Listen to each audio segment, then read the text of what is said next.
Hello दोस्तों, तो हम लेकर हाजिर हैं अपनी अगली वीडियो जिसमें हम लोग कवर कर रहे हैं साइंस के सभी प्रीवियस ईयर जो कि आरआरबी ग्रुप डी में पूछे गए क्वेश्चन हैं और अन्य सभी आरआरबी के एग्ज़ामों में रेलवे के एग्ज़ामों में पूछे गए क्वेश्चनों का संग्रह है। हमने इसमें अब तक 750 क्वेश्चनों को कवर कर लिया है।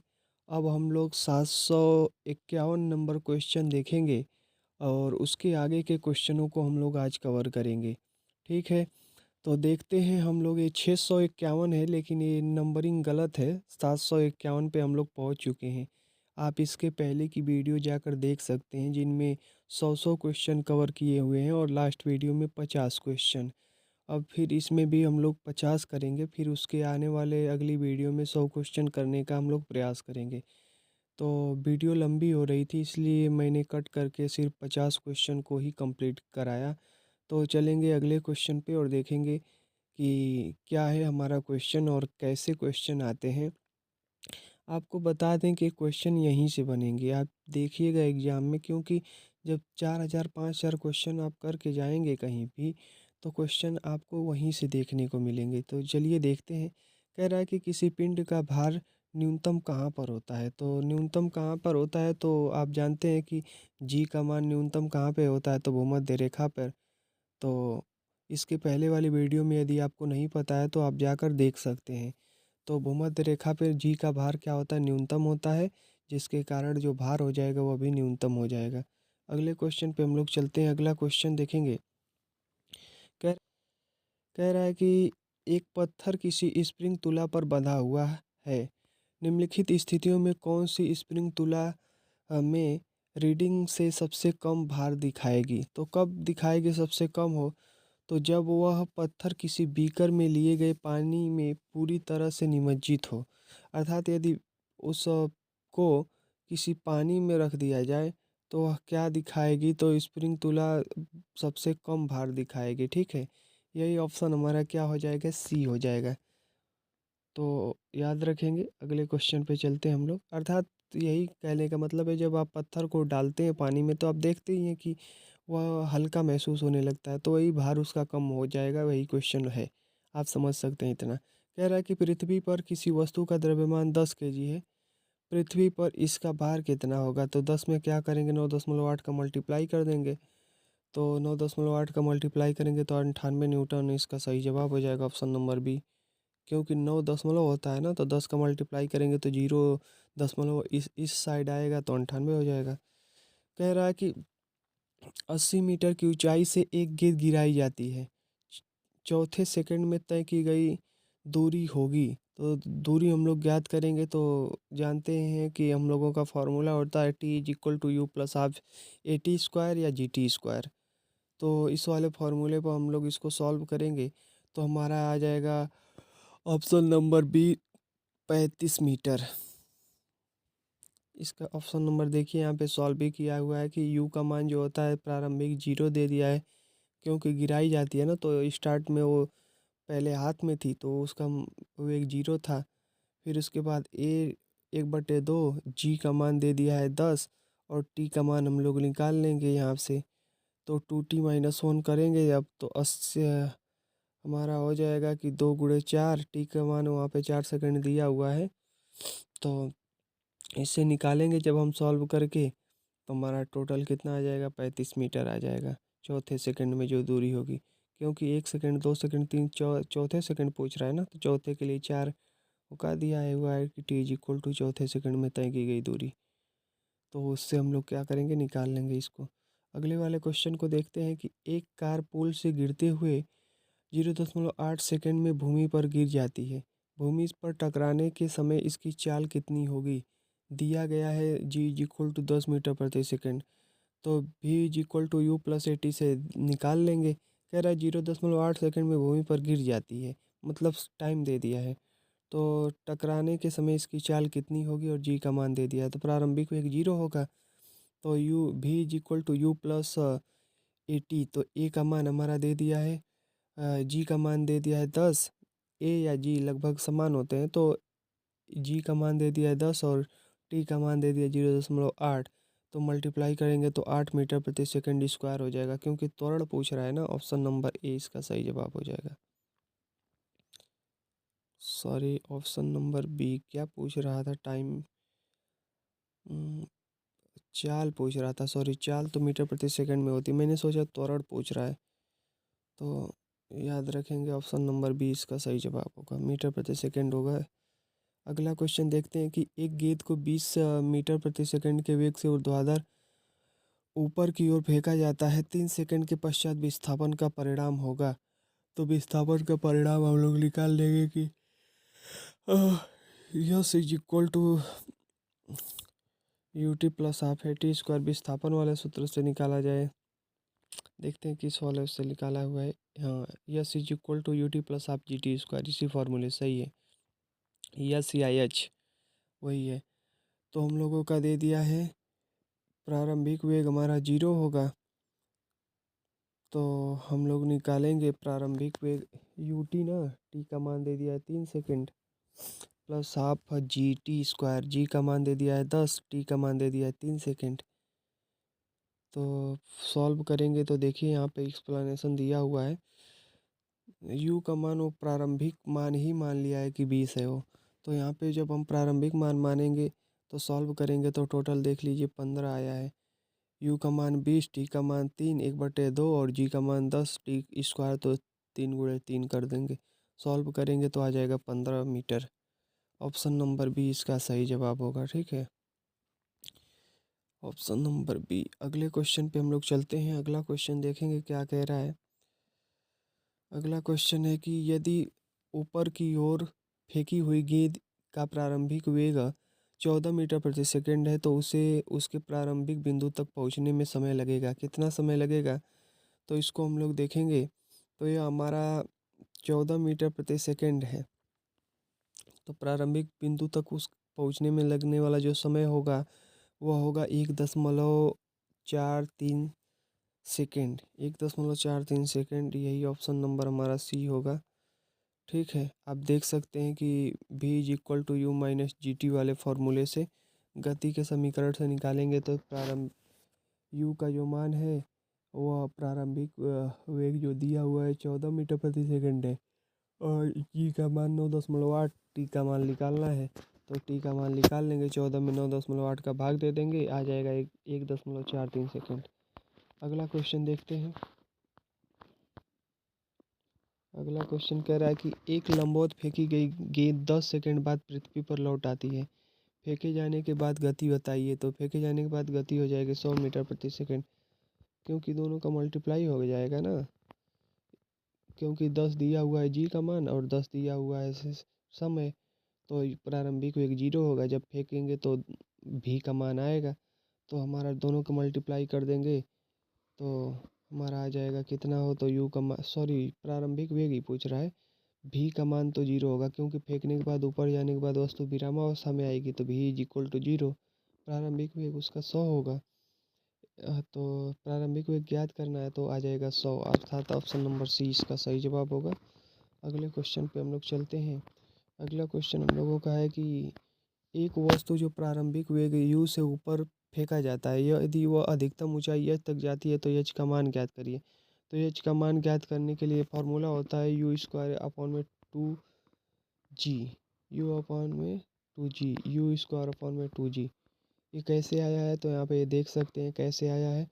तो हम लोग भी का मान 0 मान लेते हैं, क्योंकि ऊपर फेंका जाता है, तो फेंके जाने पर ऊपर जाने पे वस्तु विरामावस्था में आती है, तो 0 हो जाएगा। भी इज इक्वल टू प्रारंभिक वेग u दिया हुआ है, तो फॉर्मूला होता है V square is equal to U square minus 2g h या 2gs भी होता है। तो इनमें से कोई फार्मूला लगा देंगे तो भी का मान 0 हो जाएगा, u का मान रहेगा, तो 2gh को एक साइड भेजेंगे तो h जब हम ज्ञात करेंगे तो हो जाएगा यू स्क्वायर बटे 2g। यहाँ पे आप एक्सप्लेनेशन में भी देख सकते हैं आप। अगले क्वेश्चन पे हम लोग चलेंगे। तो क्वेश्चन कह रहा है कि एक रॉकेट 20 मीटर प्रति सेकंड की एक स्थिर गति से ऊर्ध्वाधर रूप से ऊपर की यात्रा करने के लिए लॉन्च किया गया। 35 सेकंड यात्रा करने के बाद रॉकेट में कोई समस्या उत्पन्न हुई और इसके बाद ईंधन की आपूर्ति रुक गई। इसके बाद रॉकेट मुक्त निकाय की भांति यात्रा करता है। तो इसके द्वारा प्राप्त की गई ऊंचाई, तो ऊंचाई जब हम लोग ज्ञात करेंगे तो इसका ऑप्शन नंबर हो जाएगा हमारा 20,720। मतलब कि पूछ रहा है कि किस ऊंचाई पर वो जाकर मुक्त निकाय की भांति करेगा कार्य, अर्थात निर्वात उसे मिल जाएगा, तभी तो वह मुक्त निकाय की भांति कार्य करेगा। तो इसका एक्सप्लेनेशन हम लोग देख लेते हैं। ऑप्शन नंबर 20 का सही जवाब है। कह रहा है कि रॉकेट 35 सेकंड बाद तय की गई जो दूरी होगी वो हो जाएगी 35 सेकंड में कितना करेगा, तो 700 मीटर करेगा, क्योंकि 20 मीटर प्रति सेकंड जा रहा है। तो 1 सेकंड में जा रहा है 20 मीटर, तो 35 सेकंड में 700 चला जाएगा। जब ये हमारा पता चल जाएगा, दूरी पता चल जाएगी, तो अब हम इस फार्मूले पे एच का मान निकाल लेंगे। तो V square is equal to U square minus 2 GH। V square is equal to zero हो जाएगा, क्योंकि अंतिम वेग जीरो हो जा रहा है ना उसका। तो यू का मान प्रारंभिक वेग 20 मीटर प्रति सेकंड था, तो 20 मीटर प्रति सेकंड का स्क्वायर अर्थात you square minus 2 GH, 2 G का मान 10, एच का मान हम लोग ज्ञात कर लेंगे। तो कह रहा है कि कितनी कितनी ऊंचाई पर प्राप्त करेगा, तो वह क्या होगा, मुक्त निकाय की भांति कार्य करने लगेगा। तो इसको सॉल्व कर देंगे, तो 20 से हमारा आ जाएगा 20 मीटर। रॉकेट को कुल ऊंचाई प्राप्त करने के लिए कुल ऊंचाई कितनी उसकी होगी, तो इसी को 700 में जोड़ देंगे, क्योंकि जो अगला क्वेश्चन है कि यदि एक गेंद 40 मीटर प्रति सेकंड के वेग से ऊपर की ओर फेंका जाता है तो 6 सेकंड बाद उसका विस्थापन का परिणाम कितना होगा। तो इसके लिए हम लगा देंगे S is equal to U T plus half A T square वाला फार्मूला। यहाँ पे एच या यस पूछ रहा है, यस ही पूछ रहा है, तो हम लोग फार्मूला पे रख के निकालेंगे। प्रारंभिक वेग हमारा दे दिया है कि 40 मीटर प्रति सेकंड से ऊपर फेंकी जाती है, तो अंतिम वेग की बात ही नहीं है, जीरो होगा। टी का मान है दिया हुआ है 6 सेकंड, और जी का मान दे दिया होगा 10 मान लेंगे हम लोग अपने अनुसार। तो इस पे रख के सॉल्व करेंगे तो हमारा 60 मीटर आ जाएगा। आप नीचे एक्सप्लेनेशन भी देख सकते हैं। अगले क्वेश्चन को हम लोग इसको देखते हैं, तो इसका सही जवाब होगा 60 मीटर। अगले क्वेश्चन को हम लोग देखते हैं। कह रहा है कि एक कार पर्वतीय मार्ग से फिसलकर नीचे गिर जाती है। जमीन तक पहुंचने में उसे 0.7 सेकंड लगते हैं। मान लीजिए जे इज इक्वल टू 10, तो भूमि पर टकराने के दौरान इसकी गति क्या होगी। तो गति इसकी पूछ रहे हैं, तो गति क्या होगी, तो ऑप्शन नंबर इसका हो जाएगा डी, 7 मीटर प्रति सेकंड, अर्थात चाल पूछ रहा है। तो चाल हम लोगों को निकालने के लिए हम लोग क्या करेंगे, तो सेकंड दे दिया है, वी का मान हम लोग निकाल लेंगे। दूसरा वेग पूछ रहा है, तो वी का मान निकाल लेंगे। तो V is equal to U plus A T. तो प्रारंभिक वेग जीरो होगा, प्रारंभिक वेग जीरो होगा, तो यू प्लस ए टी मतलब 7.87 सेकंड हो जाएगा। Option number D. देखिए आसानी से यहाँ पे एक्सप्लेनेशन दिया हुआ है कि V is equal to U plus A T, U का मान जीरो, तो 10 और 0.7 मल्टीप्लाई करेंगे, 7 मीटर प्रति सेकंड आ जाएगा।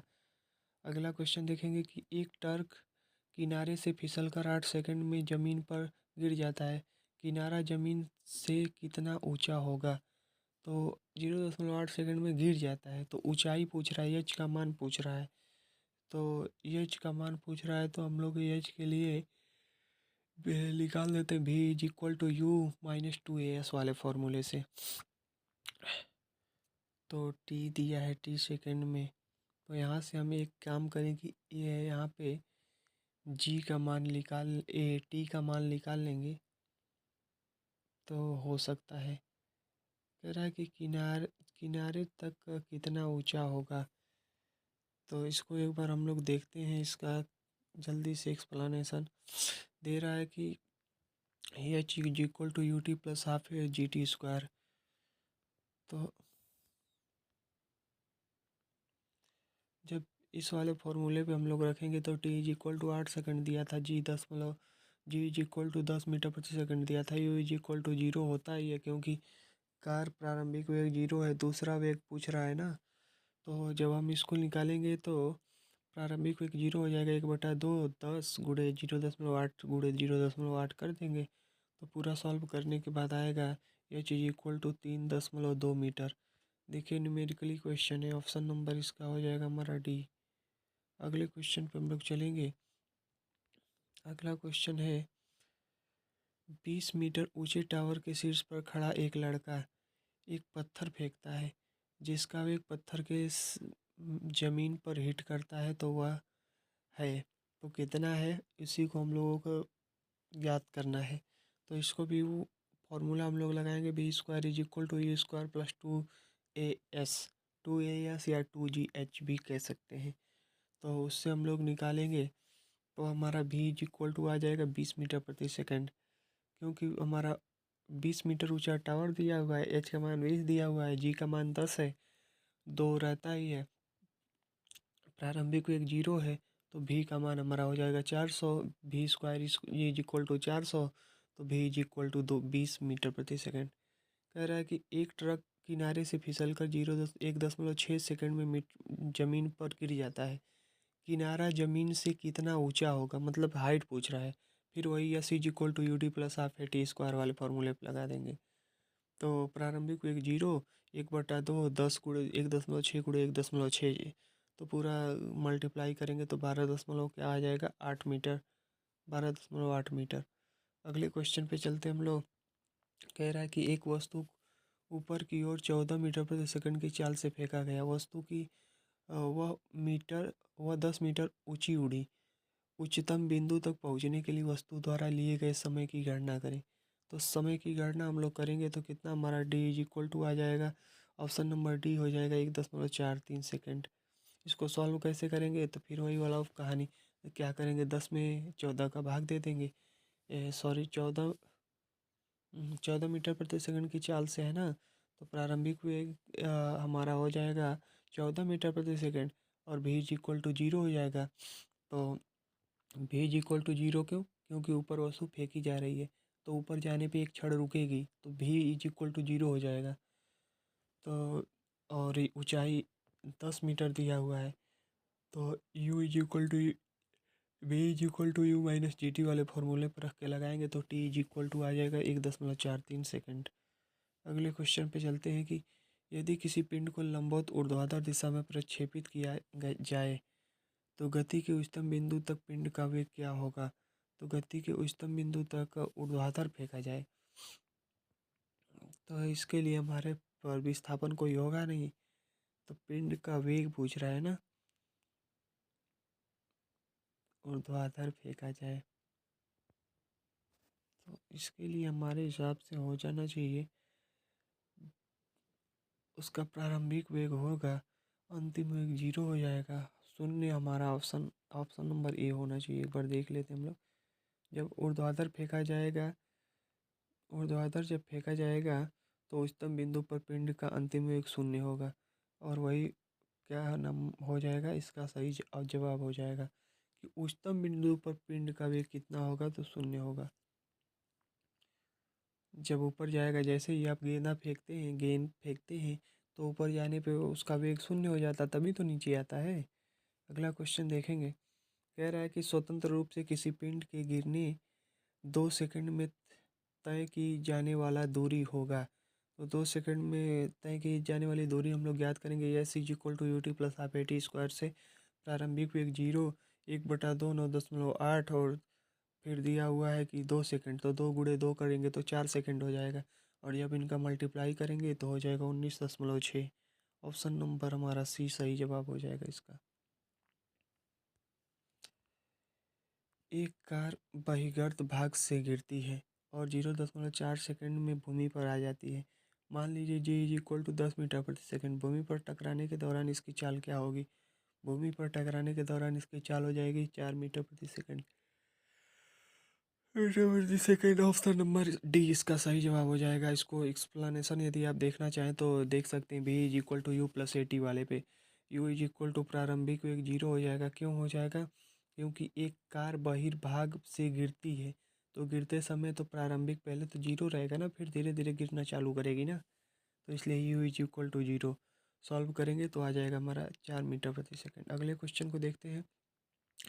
एक मीनार के ऊपरी हिस्से से एक वस्तु को ऊर्ध्वाधर दिशा में फेंका गया। यह 5 सेकंड बाद जमीन पर पहुंची, तो वस्तु का प्रारंभिक वेग 12 मीटर प्रति सेकंड है, तो मीनार की ऊंचाई ज्ञात करेंगे। S is equal to UT plus आप GT स्क्वायर से। तो प्रारंभिक वेग उसका 0 हो जाएगा, 5 सेकंड बाद, मतलब टी का वैल्यू दे दिया है तो 1/2 जी, जी का मान दे दिया हमारा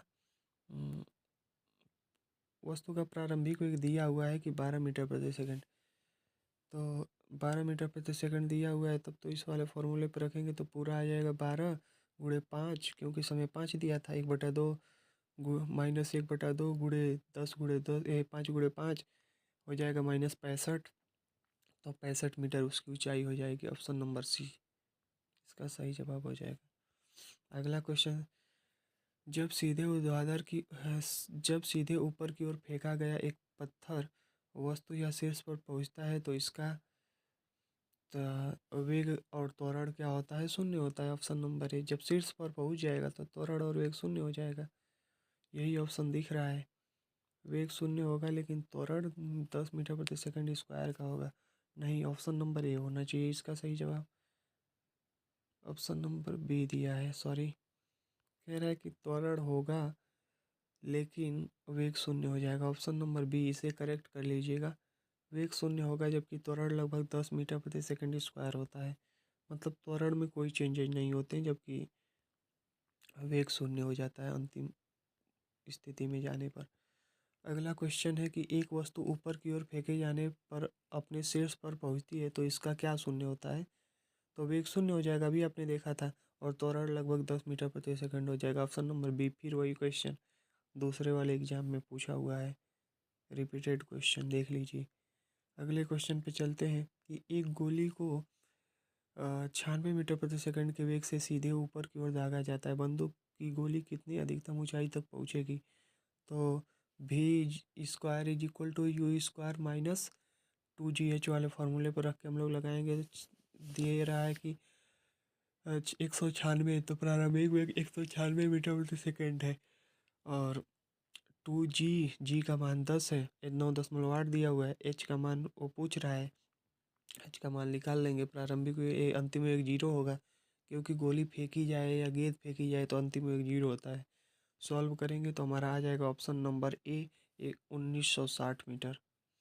1960 मीटर इसका सही जवाब हो जाएगा। कह रहा है कि एक एक कार बहिर्गत भाग से गिरती है, मतलब बाहर से कहीं से गिरती है, तो और 0.9 सेकंड में भूमि पर गिरती है। मान लीजिए कि जी इज इक्वल टू 10 मीटर प्रति सेकंड। भूमि पर टकराने के दौरान इसकी चाल क्या है? तो बी इज इक्वल टू हमारा हो जाएगा 9 मीटर प्रति सेकंड। ऑप्शन इसका बी सही हो जाएगा, क्योंकि V is equal to U plus GT वाले फार्मूले से लगाएंगे। प्रारंभिक वेग 0 है, क्योंकि गिरते समय यू 0 होता है और फेंकते समय भी 0 होता है, तो उस फार्मूले पर रख के लगाएंगे, आ जाएगा आसानी से। लंबवत ऊपर की ओर फेंकी गई एक गेंद जमीन पर 13.5 सेकंड में लौट आती है। उसे किस वेग से ऊपर फेंका गया था? तो 13.5 सेकंड में लौट आती है, तो वेग पूछ रहा है, तो अंतिम वेग 0 हो जाएगा। और प्रारंभिक वेग हमको पूछ रहा है, तो हम लोग प्रारंभिक वेग निकालेंगे तो हमारा आ जाएगा 80। 80 का मान दिया हुआ है 13.5 गुणे 10, 13×10 = 65, 67 के समथिंग आएगा। ऑप्शन नंबर ए होना चाहिए इसका सही जवाब। एक बार हम लोग कंफर्म कर लेंगे, बट ए होना चाहिए इसका सही जवाब। देखिए ऑप्शन नंबर ए ही होगा, देख लीजिए यहाँ पे ऑप्शन नंबर ए दिया हुआ है। कह रहा है कि स्वतंत्र रूप से लटकती हुई वस्तु का गुरुत्व केंद्र कहाँ स्थित है? तो स्वतंत्र रूप से लटकती हुई वस्तु का गुरुत्व केंद्र लटकाव बिंदु के ठीक नीचे होता है, उसके ठीक नीचे होता है। ऑप्शन नंबर ए हमारा बी हो जाएगा। अगले क्वेश्चन पे, एक व्यक्ति लिफ्ट के अंदर वजन पैमाने पर खड़ा है और लिफ्ट ऊपर की तरफ तेजी से चलना शुरू कर देती है, तो वजन का पैमाना कितना दिखाएगा? कम दिखाएगा। Option number B, A option number, पैमाना वजन अधिक दिखाएगा। ऑप्शन नंबर ए होना चाहिए इसका सही जवाब। याद रखेंगे, एक बार इसके एक्सप्लेनेशन को हम लोग देख लेते हैं क्यों ऐसा हो रहा है। लिफ्ट जब ऊपर जा रही है तो बढ़ रहा है और नीचे आने पे घटेगा, ऐसा होना चाहिए। कह रहा है कि जब लिफ्ट ऊपर की तरफ तेजी से जाती है तो लिफ्ट में स्थित व्यक्ति का भार बढ़ा हुआ प्रतीत होता है, जबकि नीचे आती है तो घटा हुआ प्रतीत होता है। जब लिफ्ट एक समान गति से ऊपर या नीचे गति करती है तो व्यक्ति का भार में कोई परिवर्तन नहीं होता। यदि नीचे उतरते समय लिफ्ट की डोरी टूट जाए तो मुक्त रूप से गिरते समय हुए पिंड का जो भार होता है वो शून्य हो जाता है। मतलब कि ऊपर जाएगी तो बढ़ेगा, नीचे आएगी तो घटेगा, और एक समान चाल से ऊपर नीचे जाएगी तो बराबर रहेगा। और डोरी टूट जाए यदि उसकी, तो नीचे गिरेगी तो भार शून्य महसूस होगा। अगला क्वेश्चन कह रहा है कि एक वस्तु पर लगाए गए गुरुत्वाकर्षण बल को कहा जाता है। तो क्या कहा जाएगा गुरुत्वाकर्षण बल को? तो वजन कहा जाएगा, ऑप्शन नंबर सी। अगले क्वेश्चन को, आसमान की ओर फेंका गया पत्थर पृथ्वी की ओर वापस क्यों लौट आता है? क्योंकि अ, उसे बल खींचता है। तो कौन सा बल खींचता है? वस्तु द्वारा किया का गए कार्य पर वस्तु की ओर खींचता है? नहीं, केंद्रमुखी बल इसे पृथ्वी की ओर खींचता है। हमारे हिसाब से ऑप्शन नंबर 20 का सही जवाब होना चाहिए। एक बार हम लोग कंफर्म भी कर लेंगे ऑप्शन नंबर बी हो कि नहीं। हाँ, ऑप्शन नंबर डी दिया हुआ है। सॉरी, बी ना दे करके डी दिया हुआ है। देख लेते हैं क्या है डी। यह एक ऐसा बल होता है जो इसे भूमि की ओर खींचता है। देखिए, ऐसा एक्सप्लेनेशन ऐसा रेलवे ने माना है इसका ऑप्शन। ऑप्शन नंबर बी होना चाहिए, बट ठीक है, जो माना है वही आप मानिए कि एक बल होता है जो इसे भूमि की ओर खींचता है। Option number D. अगला क्वेश्चन को देखेंगे। कब कहा गया कि कोई पिंड मुक्त रूप से गिर रहा है? तो कब कहा जाएगा हो? जब इस पर केवल गुरुत्व बल कार्य करे। केवल गुरुत्व बल कार्य करे तो कहा जाएगा कि वस्तु मुक्त रूप से क्या कर रहा है? गिर रहा है, और कोई बल कार्य ना करे। गुरुत्व जनित त्वरण को कैसे दिखाया जाता है? तो स्मॉल जी से दिखाया जाता है कि कैपिटल जी से? तो इसे स्मॉल जी से दिखाया जाता है गुरुत्व जनित त्वरण को। गुरुत्वाकर्षण नियतांक जी होता है, ध्यान देंगे, कैपिटल जी। पृथ्वी के गुरुत्वीय त्वरण जी का मान कितना होगा? तो जी का मान होगा 9.8 मीटर प्रति second square, option number B. अगला क्वेश्चन कि चंद्रमा पर आवाज़ क्यों नहीं सुनी जा सकती? क्योंकि चंद्रमा पर कोई वायुमंडल नहीं होता है, तो ध्वनि के लिए माध्यम नहीं मिल पाता, इसलिए नहीं सुनी जा सकती। अगला क्वेश्चन देखेंगे कि अब आ गए हम लोग उपग्रहों की पलायन गति या पलायन वेग से रिलेटेड क्वेश्चन पे।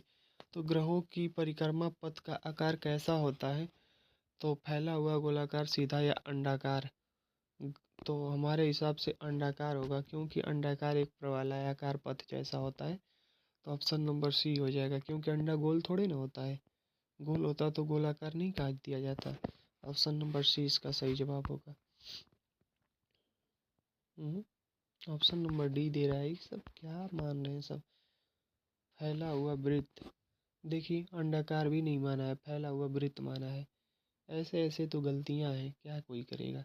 ठीक है, आप याद रखेंगे ऑप्शन नंबर डी, फैले हुए वृत्त पे वे गति करते हैं, जिसे केपलर ने कहा था कि दीर्घवृत्ताकार कक्षाएं।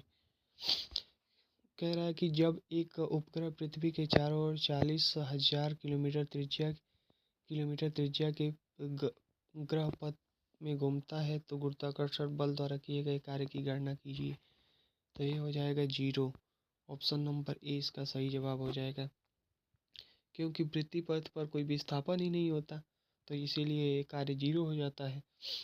अगले वाले क्वेश्चन को देखेंगे। पृथ्वी की सतह पर पलायन वेग होता है तो कितना होता है? तो 11.2 मीटर प्रति सेकंड होता है, ऑप्शन नंबर बी। कह रहा है कि भूकेंद्रीय और सूर्य केंद्रीय शब्द किसे संबंधित हैं? भूकेंद्रीय और सूर्य केंद्रीय, तो पृथ्वी और सूर्य के चारों ओर नक्षत्रीय वस्तुओं की गति को प्रतिबंधित करने वाले नियम से भूकेंद्रीय ये संबंधित है। और भूकेंद्रीय और सूर्य केंद्रीय याद रखेंगे, ऑप्शन नंबर ए इसका सही जवाब होगा। कुछ क्वेश्चन पूछने डिफिकल्ट होते हैं। तो कह रहा है कि ग्रहों की गति के बारे में निम्नलिखित में से कौन से कथन सत्य हैं? तो कौन से कथन इसके सत्य हो जाएंगे? तो एक ग्रह की कक्षा दो केंद्र बिंदुओं में से एक में से सूर्य के साथ अंडाकार है, तो ऑप्शन नंबर ए इसका सही जवाब हो जाएगा। अंडाकार वही दीर्घवृत्ताकार। अगला देखेंगे हो, देखिए यही अंडाकार ऊपर नहीं माना था, यहाँ पे मान लिया है, क्या कोई करेगा। एक भू स्थिर उपग्रह 35,790 किमी की ऊंचाई पर एक कक्षा के पूर्ण परिक्रमण पर कितना समय लेता है? तो इसके लिए हम लोग देखते हैं फॉर्मूला, और या ऐसे भी इसे आसानी से कह सकते हैं कि ऊंचाई पर भू परिक्रमण के लिए कितना समय लेता है? तो हमारे हिसाब से 365 दिन मान सकते हैं इसको, ऑप्शन नंबर सी। एक बार देख लेते हैं, ऑप्शन नंबर बी दिया है, 24 घंटे समय लेता है। ठीक है, याद रखिएगा। एक भू स्थिर उपग्रह मतलब पृथ्वी से भेजा गया उपग्रह 335,750 किमी ऊंचाई पर एक कक्षा में पूर्ण परिक्रमण में कितना समय लेता है, तो 24 घंटा में घूम जाता है पूरा एक परिक्रमण। अगले वाले क्वेश्चन को देखेंगे। प्रत्यास्थता देखेंगे पदार्थ के गुण से क्वेश्चन जो बने हुए हैं उनसे। तो कह रहा है कि यह आपने 11वीं 12वीं में पढ़ा होगा, 11वीं में प्रत्यास्था वाला। तो आकार में बदलाव के कारण शरीर द्वारा प्राप्त ऊर्जा को कहा जाता है, क्या कहा जाता है, तो प्रत्यास्थ स्थितिज ऊर्जा। शरीर द्वारा प्राप्त ऊर्जा को कहा जाता है प्रत्यास्थ स्थितिज ऊर्जा। अगले वो क्वेश्चन को देखेंगे। जब आप एक कॉइल स्प्रिंग को कंप्रेस करते हैं तो उस पर काम करते हैं, प्रत्यास्थ ऊर्जा क्या होती है, तो बढ़ती है। प्रत्यास्थ ऊर्जा में क्या होती है उस पर, तब बढ़ती है। प्रत्यास्थ स्थितिज ऊर्जा बढ़ती है। सीजीएस प्रणाली में विकृति की इकाई होगी, कोई इकाई नहीं होती क्योंकि कट जाता है। यल से यल जब हम लोग लंबाई में ही विकृति उत्पन्न होती है, तो जब देखते हैं तो कट जाता है। डेल्टा यल अपन में यल खत्म हो जाएगा। अगला वाला क्वेश्चन हम लोग देखेंगे। कह रहा है कि बिना भंजक के पदार्थ की विकृति होने की योग्यता कहलाती है, तो क्या कहलाएगी, तो उसे हम कहते हैं सुघट्यपन। बिना भंजक के मतलब आपने सुना होगा भंजक प्रतिबल, वही है। बिना भंजक के, बिना टूटे कोई पदार्थ में विकृति उत्पन्न होने की योग्यता क्या कहलाती है, सुघट्यपन। अगले क्वेश्चन को हम लोग देखेंगे। पूर्णतः प्रत्यास्थ वस्तुओं का प्रत्यास्थापन गुणांक क्या होता है, कितना होता है, तो इसके लिए हम याद रखते हैं कि ऑप्शन नंबर ए इसका सही जवाब होगा। यहाँ पे आप नीचे देख भी सकते हैं कि जो पूर्णतः प्रस्तापित रहेगा उसकी वैल्यू 1 से कम और 0 से अधिक होगी। ठीक है, सॉरी, वास्तविक अप्रत्यास्थ संघट्य का 1 से कम और 0 से अधिक, जबकि पूर्ण प्रत्यास्थ संघट्य होगा E = 0। तो यह ऑप्शन याद रखेंगे। अगले वाले क्वेश्चन पे हम लोग चलते हैं। अब लोग हम आ गए पृष्ठ तनाव और केशिकत्व पे, कैपिलरीज पे। कह रहा है कि एक ब्लॉटिंग पेपर स्याही कैसे सोखता है, तो कैसे सोखता है, तो इसका सही जवाब होगा केशिका कैपिलरी क्रिया द्वारा। इसी क्रिया द्वारा हम लोग लिख पाते हैं। तो वही कह रहा है कि कैसे सोखता है पेपर स्याही को, तो केशिका वाली क्रिया द्वारा। केशिका में आप पढ़े होंगे कि धीरे धीरे पानी ऊपर की तरफ चढ़ता है। तो आगे देखेंगे अगला क्वेश्चन। मिट्टी का तेल लालटेन बत्ती में इनके किस गुण के कारण ऊपर चढ़ता है, तो केशिकत्व के गुण के कारण। यह भी वही क्रिया है, ऑप्शन नंबर बी। अगला देखेंगे क्वेश्चन। कह रहा है कि एक द्रव की बूंद, सॉरी देखिए क्वेश्चन। कह रहा है कि एक द्रव की बूंद संयोजित होती है क्योंकि इसके कणों का आकर्षण इसका संभव क्षेत्रफल न्यूनतम करता है। इस घटना को कहा जाता है, तो क्या कहा जाएगा, तो ऑप्शन नंबर ए पृष्ठ तनाव कहा जाएगा। जब भी उसका क्षेत्रफल न्यूनतम की बात होगी तो पृष्ठ तनाव, क्योंकि पृष्ठ तनाव = होता है F/A, यही इसका फॉर्मूला होता है। तो ए की बात यहीं पे की जाती है। फिर कह रहा है कि जल की गिरती हुई बूंद किसी गुणधर्म के कारण गोलाकार होती है, तो जल के पृष्ठीय तनाव के कारण, ऑप्शन नंबर ए। अगले क्वेश्चन को हम लोग देखेंगे। द्रवों का प्रवाह, फ्लो ऑफ लिक्विड्स क्या होता है। एक टैंक को एक समान क्षैतिज त्वरण से एक द्रव आंशिक रूप से भरा गया है। निम्नलिखित में से एक टैंक से द्रव की सतह के लिए कौन सा कथन सत्य है, तो ऑप्शन नंबर एस। द्रव की सतह की गति की दिशा में गिरता है और टैंक के पीछे की ओर उठता है, यही ऑप्शन हमारा सही हो जाएगा। देख लीजिए यहाँ पे दे रहा है, जिस साइड गिरेगा उस साइड कम होता जाएगा और पीछे की साइड उठेगा। ऑप्शन अब यहाँ पे चित्र में आप देख सकते हैं। लास्ट क्वेश्चन आज का, क्योंकि हम लोग 50 क्वेश्चन कवर करने वाले थे, तो हम लोगों का लास्ट क्वेश्चन। और एक क्वेश्चन नंबर 700 जरूर लिखा है, लेकिन एक क्वेश्चन नंबर 800 है, क्योंकि इसके पहले हम लोग 600 क्वेश्चन कंप्लीट कर चुके हैं। यहाँ पे मिस प्रिंट है टाइपिंग, तो आप ध्यान देंगे, क्योंकि इसके बाद हमारे हिसाब से 801 आएगा। तो कह रहा है कि एक आदर्श तरल पदार्थ होता है, तो कैसा होता है, तो डी इसका सही जवाब है।